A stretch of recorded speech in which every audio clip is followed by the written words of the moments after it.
আসসালামু আলাইকুম। আশা করছি সবাই অনেক বেশি ভালো আছেন। আলহামদুলিল্লাহ আমিও অনেক ভালো আছি। কি ভাবছেন এত বড় একটা নাগামরিচ নিয়ে কি করছি? আচ্ছা সেটা পরে বলছি। আগে বলুন তো কে আমার মতো ঝাল প্রেমী আছেন? আর সেই ঝাল মানে যেন তেন ঝাল না, প্রচণ্ড ঝাল। আমার কিন্তু বোম্বাই মরিচ বা নাগামরিচ অনেক বেশি ফেভারিট। আর যেহেতু আমার ঝাল পছন্দ তাই ফুচকার সাথে যদি নাগামরিচ বা বোম্বাই মরিচ না হয় তাহলে কি জমে বলুন তো? রমজান মাসে তো আর রোজা রাখা হয়, বাইরে তেমন খাওয়া হয় না, ফুচকাও খাওয়া হয় না।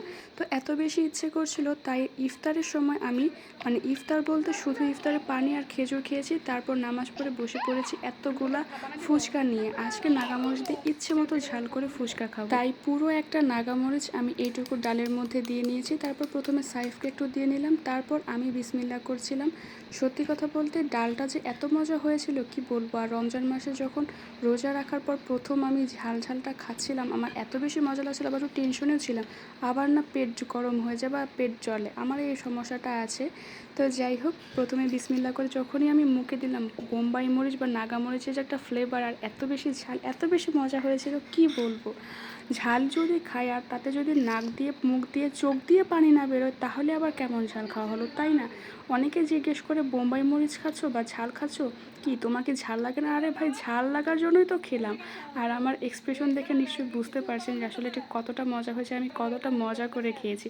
তো একের পর এক টপাটপ করে খাচ্ছিলাম। তারপর আমার দুলাভাই এলো, ইব্রাহিম ভাই। তো তাকে একটা বোম্বাই মরিচ দিয়ে যে ফুচকাটা বানিয়েছিলাম সেটা দিলাম। সেটা দিয়ে আমি তার মুখের দিকে তাকিয়েছি, তার এক্সপ্রেশনটা দেখার জন্য। আপনারা দেখুন।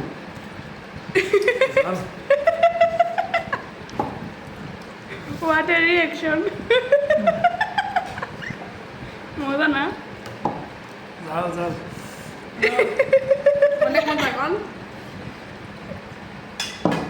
তো বলুন তো এবার, আমার মতো কে কে ইফতারে আপনারা এরকম নাগামরিচ দিয়ে ফুচকা খেয়েছেন, বা শুধু ফুচকা কি কখনো খেয়েছেন ইফতারে? অবশ্যই কিন্তু কমেন্ট করে জানাবেন। সত্যি কথা বলতে ফুচকাটা এত বেশি মজা হয়েছিল, আর বোম্বাই মরিচের সাথে আমি বারবার কথাটা বলতে বাধ্য হচ্ছি কারণ এটা অসাধারণ হয়েছিল খেতে।